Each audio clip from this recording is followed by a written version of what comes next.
Hi, I'm Charity Mitchell, and I'm going to talk to you today about homelessness and the impact on children. I'm going to apologize in advance. My mouth is really dry, so it's going to make my words sound kind of slurry. So I apologize about that. Homeless, the definition of homelessness, according to the Department of Housing and Urban Development, is individuals or families that have no nighttime residence, are in danger of losing their residence, fleeing domestic violence, or unaccompanied youth under the age of 25 who do not have a nighttime residence. There's three types of homelessness: chronic, that uses shelters for as long-term housing. They're unemployed, usually disabled, either mentally or medically disabled, and they more than likely could have a substance use disorder. Transitional homeless is using the shelters for a short period of time. Episodic is usually younger people that are chronically unemployed that could have medical or mental disabilities and a substance use disorder. According to this graph from the National Coalition for the Homelessness, you can see that overall we have 567,715 homeless people between 2007 and 2019. And you can see that people in families is 171,670. And then the pie charts down at the bottom kind of depict the percentage of each population that are actually sheltered or unsheltered. Um,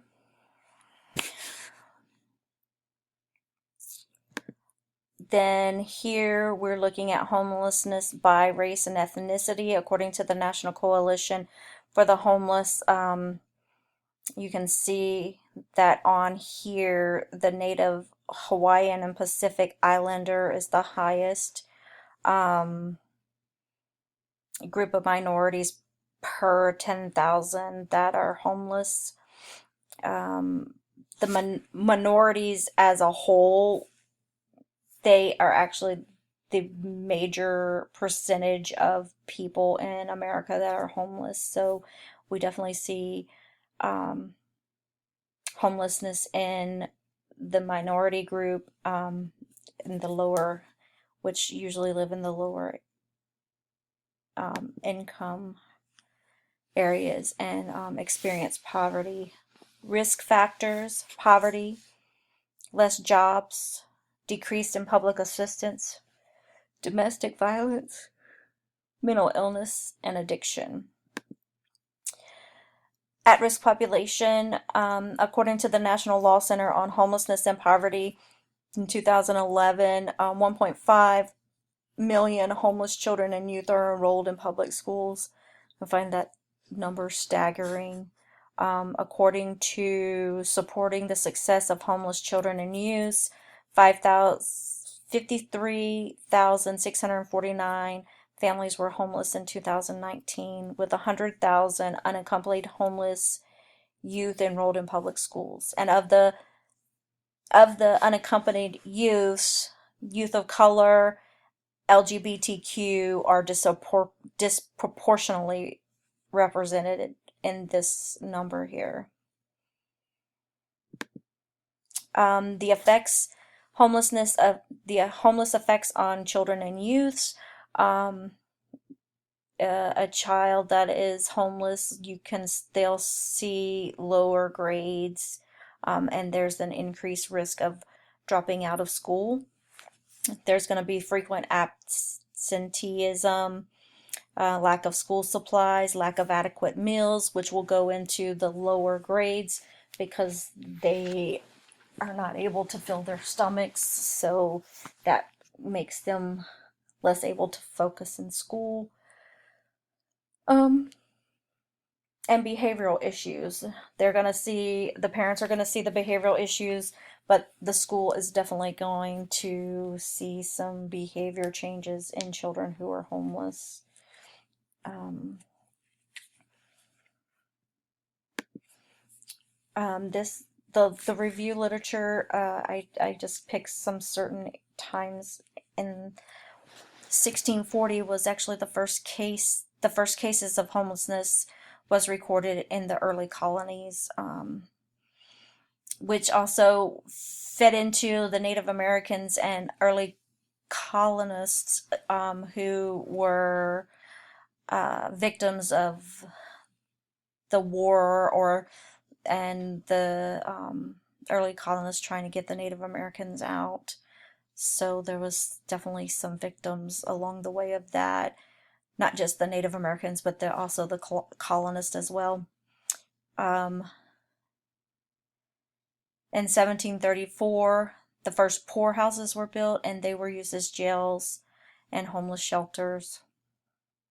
In the Industrial Revolution, people came flooding into the cities in the urban areas due to the industrial factories being built with the promise of jobs. However, there definitely was not enough housing in the area to support the amount of people that were coming in, so there would be a lot of people panhandling, and drinking and loitering around the city. In 1933, during the Great Depression, it was stated that 1 million people were homeless in America. In 1934, the Federal Housing Administration was created, and in 1937, established the first public housing. And I just want to make note, the Federal Housing Administration was created to help create mortgages for people to own homes. However, that was used by white people only. That wasn't something that African American people or other minorities were able to utilize, which continued the poverty and the segregation of the races during that time. Urban renewal was created to provide low income housing to families in 1949. Again, that was really focused for white people and not the minorities at the time. The Housing and Urban Renewal Act of 1965 was for rental help of low income, disabled, and elderly. And then the Fair Housing Act came out in the 60s, prohibiting discrimination in access to housing.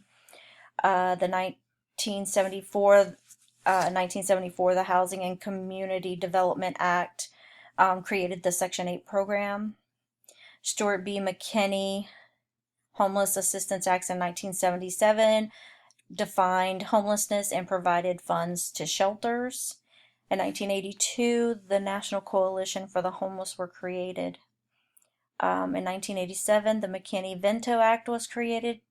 One of the things that act did was define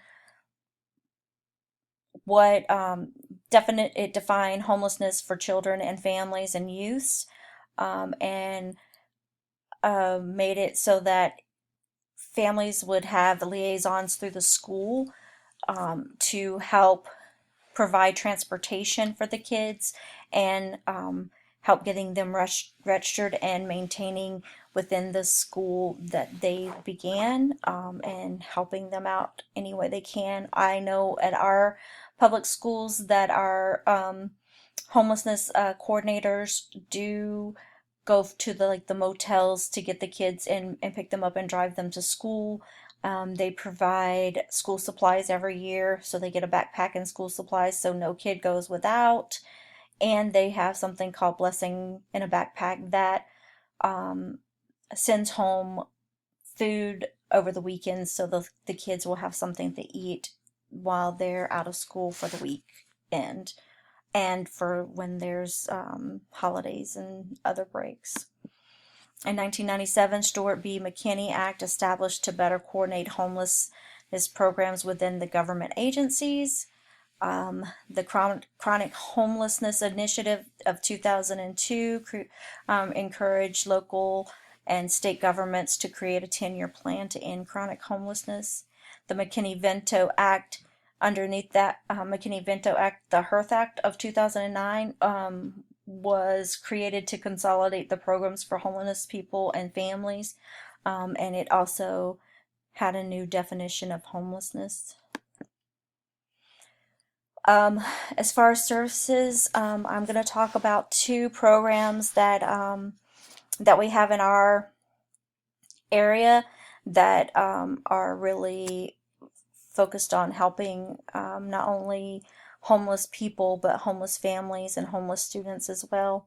We have the Student Homeless Initiative Partnership. We call it SHIP. They were created in 2004. They provide hygiene items for students. They will work closely with the homeless coordinator at the schools and provide clothing and shoes. These are new items.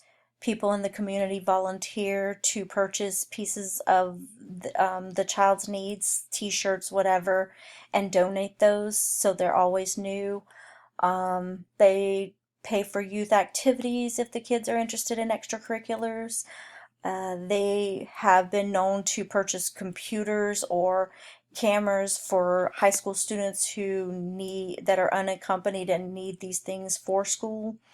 The New Horizons program is a 6-week summer program for the high school homeless youth, and they are helping to decrease the student dropout numbers and encourage the kids to stay in school. Thrive is a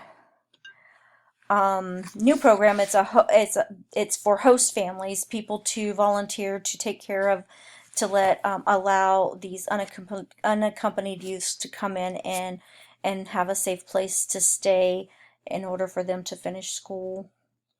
We have a place called the Religious Coalition. They offer emergency adult and family shelter programs. They offer homeless prevention. They can help a family get a security deposit together to move into a place. They help families pay part of their rent to get the rent caught up, and they will do that as well for the utilities. This is a service that's the families are allowed to use once a year. Interventions on the micro level, I would use strength-based intervention, doing an intake and psychosocial assessment, and work collaboratively with the family to create the goals, and then provide direct service and referrals, and also connection to those referrals, and not, just giving them referrals, but assist them in breaking the barriers down to get connected to those referrals. On a meso level, I'm thinking you would want to provide education on finances, budgeting, and things like that, so that the families are prepared as we help them do long-term housing, and so that they can have stable housing, and also help, like the Religious Coalition, provide financial assistance to help the families get into a more stable home. On the macro level, creating new policy and laws that can support our homeless families and unaccompanied youth. In Maryland, a law was passed just this year, Maryland HB 206, for unaccompanied youth to be able to get services without their parents' permission, so that they can get help when they are no longer living at home. And communities coming together to provide new programs and eliminating the barriers for current resources in the community. I definitely see where these barriers can keep some of our families from moving forward, and if we could help eliminate those, maybe it'll be a little easier for them to connect to our resources. Okay, and here are my references. Thank you for listening. Take care.